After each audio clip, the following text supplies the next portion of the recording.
Welcome back, guys. My people, he don't said Primate Ayodele now is regretting what he said about the Igbos. He don't come out or through his media aid, they talk say he was misunderstood. And I don't understand the kind English where be say in the yarn say he was misunderstood. He said Nigerians misunderstood his message. Guys, this one is coming after Nigerians give am woto woto. Nigerians, both Yoruba or Hausa, Igbo, they really give am woto woto. They really unleash their anger on him. After that, he came out now to say that no be wetin him mean be that say na prophecy na him dey give, and that one now go make one dey wonder if the video he's talking about is the same video that I watch, a lot of Nigerians watch, and not see that thing as prophecy. That thing does not look like prophecy at all. Guys, in case una never watch am, make I drop the video, make una watch, make una see wetin this man dey talk say na prophecy. Why will God give you that kind of prophecy? Is our God the author of confusion? The answer is no. Our God is not the author of confusion. And giving you this kind of prophecy at the time that Nigeria is passing through a whole lot. A lot of division dey among Nigerians, a lot of division dey among the ethnic group, and people they look for a way to seek peace to resolve this. We dey talk say God they give you this kind of prophecy. Guys, this is really beyond prophecy. We can recall this is not the first time he's making this statement. In the comments, there was a time in one of his prophecy, he faced Peter Obi. He said a whole lot against Peter Obi. Yes, so now Peter Obi, the problem of Nigeria and all of that. Then he does to give a prophecy concerning Mazen Nadekano. And guys, you see, at times we they wonder, say these men of God, the so-called men of God, waiting qualify them, waiting make them dey different from others. If at this time God no see prophecy to give you prophecy of hope to the people, you know see that kind of prophecy giving a prophecy, insightful prophecy na God seek to give you.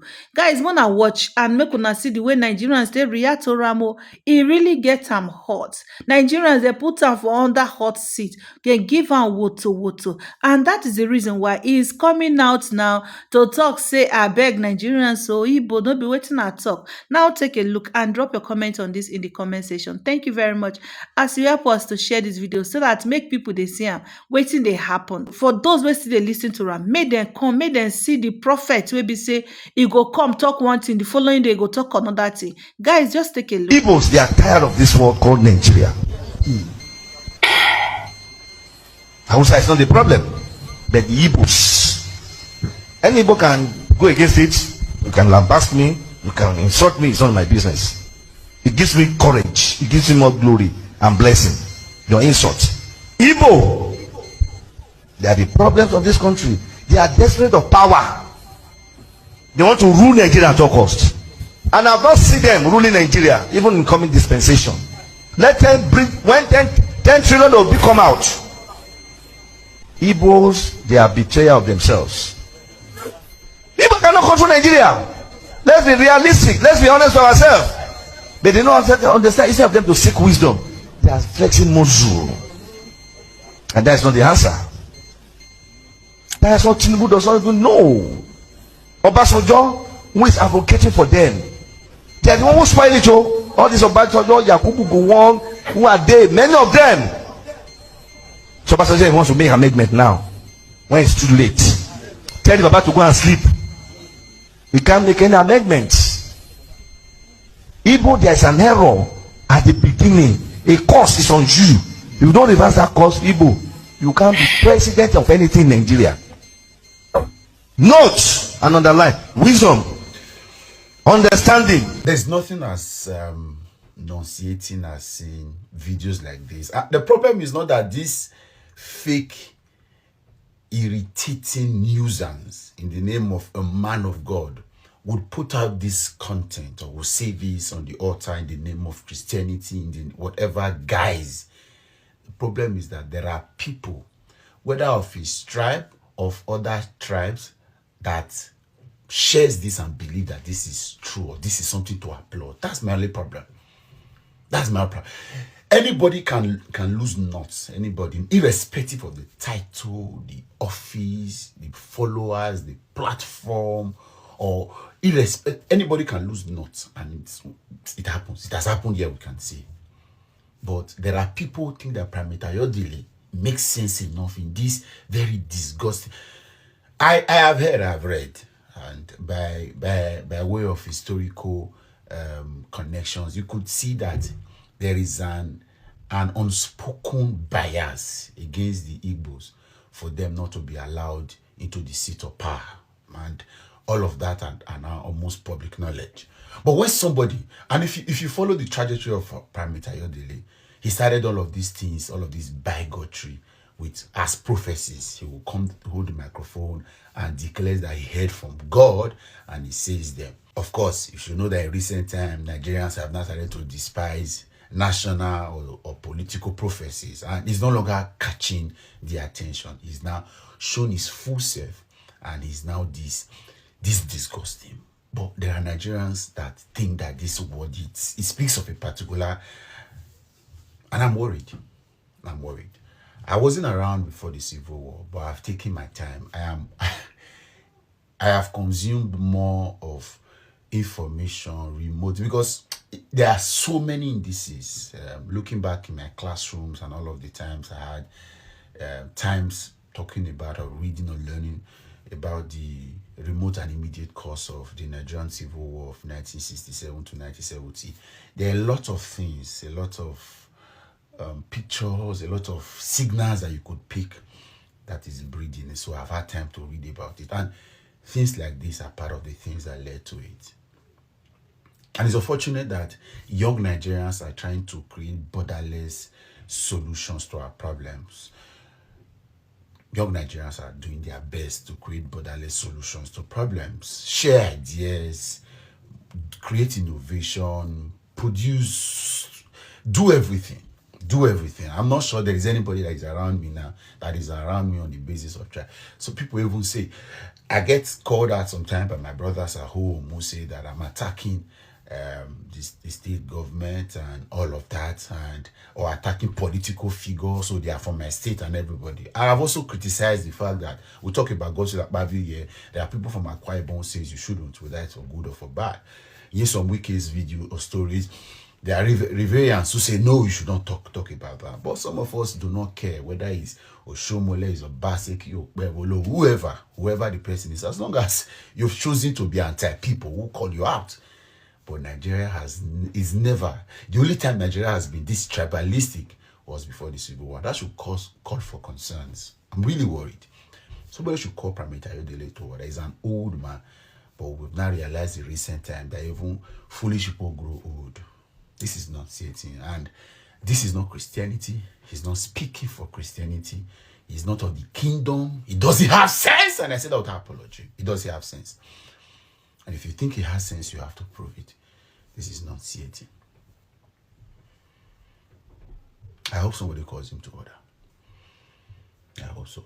Because all of these drums of war that these people are beating from various, and it's not just about Primate Ayodele. I've also seen videos from all religions, from Igbo, some persons, and the bigotry, the extent. And don't deceive yourself that it's only online. No. I'm hearing people say this bigotry is a lie. There is a madman that I don't know when you possibly realize that he's a madman, or some of us call him a charlatan, a pulpit bandit. Remember that guy that said he had a vision that if Tinubu becomes your president, that unstable maniac. Ayodele, his name is Ayodele. Some call him prophet. And sometimes he'll be fooling himself on TikTok, on social media, predicting football games. Most of them comes back, all of them comes back like a fail. But he's a shameless charlatan, by the way, old as well. So recently he's been moving mad. First he said Donald Trump was coming to come and take Nigeria resources. A charlatan, don't forget.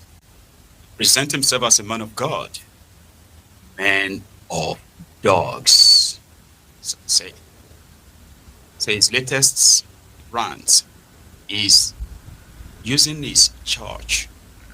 I don't know what provoked that, and I don't know how much self-awareness is pretty much like eluded aim, or for his age, and in this day and time, with the state of this contraption, this Nigeria now, any reasonable person would never at least want to use their platform to promote any of this tribal hatred and others.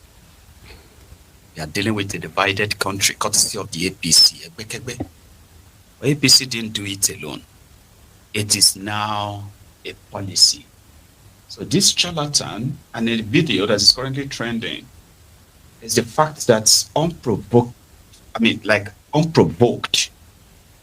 without any provocation, Ayodele grabbed his mic in his church and told his church members that the Igbos are the problem of Nigeria.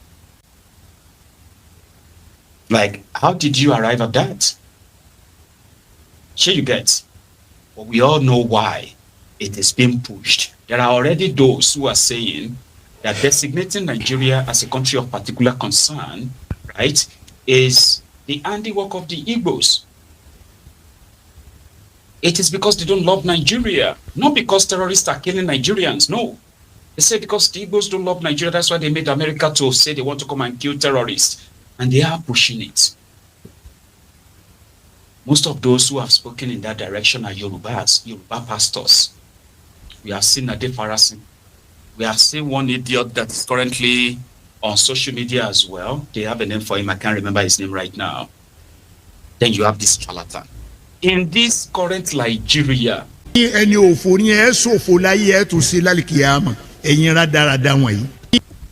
the problems. You see all this tribalism, all these things that have now become mainstream in Nigeria. They are Tinubu's politics. It's not because these guys gives a shit about Nigeria. They don't. It's even worse. They don't give a shit about Yoruba land. They don't. But you can always see people of that age. You see that his age, you see what he look like. Ayodele, he'll probably be in his late 50s or maybe early 60s. So you get. You see that generation. It is with that confidence that they address and pass on this tribalism to the next generation and the generation after and the generation after. And none of this generation has been wholly able to ask them to explain why this generational hatred in a contraption that when they said they wanted to leave, there is a Nigerian army which also comprises of Igbo, Yorubas, Hausas, Fulanis, and other tribes. They conspired and they went on to kill 5 million Nigerians, supposedly. 5 million Biafrans. To force them back into Nigeria. Only for you to now institutionalize tribalism, profiling them. And that's why you will see just somebody who is 25 years old. He will confidently tell you, Igbos will never be president of this country. Because he heard it from the people like that. Yeah. And that's one thing about war. Especially war that is powered by ethnic, tribal hatred. The fight to keep them in Nigeria was not because of the love for Nigeria. It built up from the hatred for the Igbos, which was like a common enemy for the political interest of that time. So when they finally got what they wanted, forced the Igbos back to Nigeria. They didn't want to accept them to be part of Nigeria. You see somebody, a 25-year-old man, a 30-year-old man, or even a 40-year-old man, who confidently tells you, right, that Nigeria is one country, but at the same time, the Igbos can never be trusted with power. And I'm like, Asao now, your Nigeria is 65 years old. Yeah. And out of that 65 years, after your independence, you've had the northern Nigeria, ruined Nigeria for over 47 years of that. And 18 years of that 65 years, you have had the Yorubas in charge. You have had somebody from Niger Delta in charge. But something tells you that your own idea of one Nigeria is because your fathers, your forefathers, or whatever, the rest of them, told you that Igbo cannot be trusted with power. Those ones who be sitting get the power, destroyed Nigeria, divided us, impoverished us. Currently, supporting terrorists against us. That's a fact. Terrorists are getting billions upon billions from different state governors and your federal government in the name of rehabilitation. There is no one of them that could come out and tell you this is how much the number of the victims of terrorism that we have rehabilitated or returned back to their homes. So they are prioritizing the terrorists. Nigeria is on, and the rest of us. You and I are not really like anything to them, unfortunately. Right? This is the Nigeria. Whatever it is right now, that is the Nigeria. This is what the Northerners, the Middle Beltons, who have ruled Nigeria, the Christians, the Muslims who have ruled Nigeria. Here you get. In all of this, there is not a single Igbo person in the midst of it. But now the Igbos we can't trust. And you don't think you have been brainwashed to be like that. You want one Nigeria. On the one hand, you want the Igbos to come. On the second hand, you are happy that they militarized the eastern part of Nigeria in the name of looking for the IPOB that wants a referendum to leave Nigeria. You are happy that Nigeria militarized the place, killing even the innocent who are neither IPOB members or in support of even Biafra. Where are you? You are watching that in the news. You want them to go. You don't want them to go. You are shouting one Nigeria, but they are not part of that one Nigeria in that sense. People that destroyed Nigeria can be trusted. But those who have never had that power cannot be trusted. You don't think you have been brainwashed to think like that. So it's crazy, right? This is part of the lies, the fraud of one Nigeria when you question and begin to dip into some of this stuff. The pastor telling his church members there is a curse on the Igbos. Who caused the Igbos? Oh, they have been cursed because. And what is that curse? The curse that they will never rule Nigeria. Are you mad? Can't you see that they don't want to rule Nigeria? They don't want to be part of Nigeria. Is that difficult? The same way some of us Yorubas don't want to be part of Nigeria. Does that mean that when Tinubu and his gang, who don't give a shit about Nigeria, and they are sharing part of the loot of Nigeria today, does that then mean that it overrides the interest of millions of us that if they call for referendum tomorrow, it will shock you? Right? They can never rule Nigeria. They don't want to rule Nigeria. Can't you see? They are criminal politicians that are benefiting from Nigeria. Despite all of their commitment, the money, time, even the sacrificing of their own people to show that they are honest, Nigeria can trust them. They can still trust them. But you know, say Igbos plenty for APC. Have you forgotten that some of the Igbo states, they are APC states? That has never changed the entire systemic profiling of the region. I kept saying it to you. If you see any completed federal government projects, one, in the entire eastern part of Nigeria, that they started, completed, whether na road or school or hospitals or any form of like life-changing project, rail in the eastern part of Nigeria, bring it for me. I will publicize it. Because in my own research, the eastern part of Nigeria is the place where, number one, when they are sharing their projects, it is the region that received the least. Fact. And it is not by error. When they are sharing their appointment, it is the region that received the least. When they are sharing their federal employment, all those things they shared, federal character, they are the region that received the least.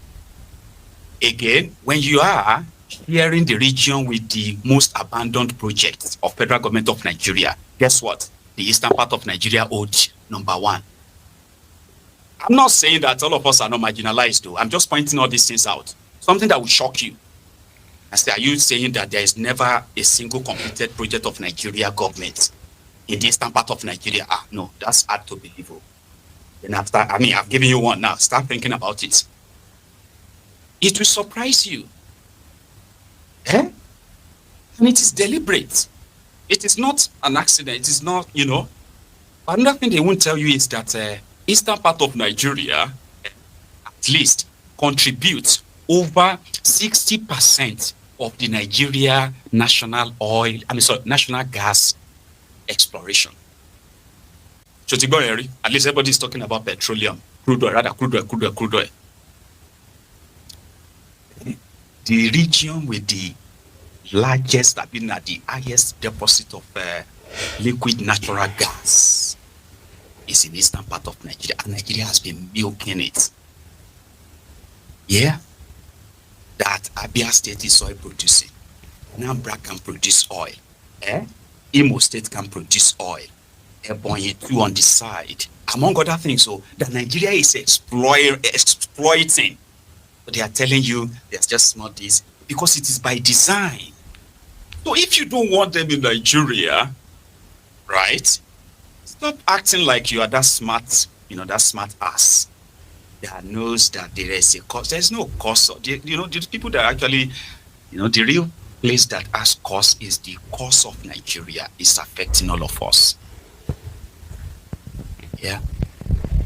If there's anything cost, like there's any existing cost at all, it will be that there is a cost that these criminals have brought upon Nigeria, which is now affecting all of us. The cost of poverty, the cost of the worst of us leading us, the rest of us. Those are causes. The cause of greed, selfishness, this looting, this corruption. They have brought on they have brought a wanton load of causes on the people. Young people have been killed. Life expectancies in Nigeria has reduced drastically. You are close to nature, but you can't be like saying hell you are close to. Those are the causes. Bad leadership is a cause. Bad governance is a cause. And there is nobody that is spared in Nigeria. All of us, no effect, if you are being honest. So if one pulpit bandit, a charlatan, hidden behind the homegrown inbuilt tribalism that currently is mainstream in Nigeria, the right thing for sensible people in such churches is to call him out and say, shut up, man. They are the same people that will tell you that you are carrying the curses of your generations. That's why you are poor. Not telling you that the criminals in charge are making policies that will keep making many of you poorer. But they say, no, the curses of your forefathers. And because you offended somebody, that's why your business is going down. Or the reason why your marriage is not working is simply because your somebody from your family, your mother's side, placed the curse on you. Not because your husband is just going to lose his job and he's going to lose the main source of income that he's using to fund his family, right? Not because, why is he losing his job? Because, government policy has kind of affected his own business. Now he's going to be out of business, out of job, out of money. But nobody is pointing to the policy that rendered him or destroyed him. They want a cause. They will send a cause. And somebody will pray. We need to pray.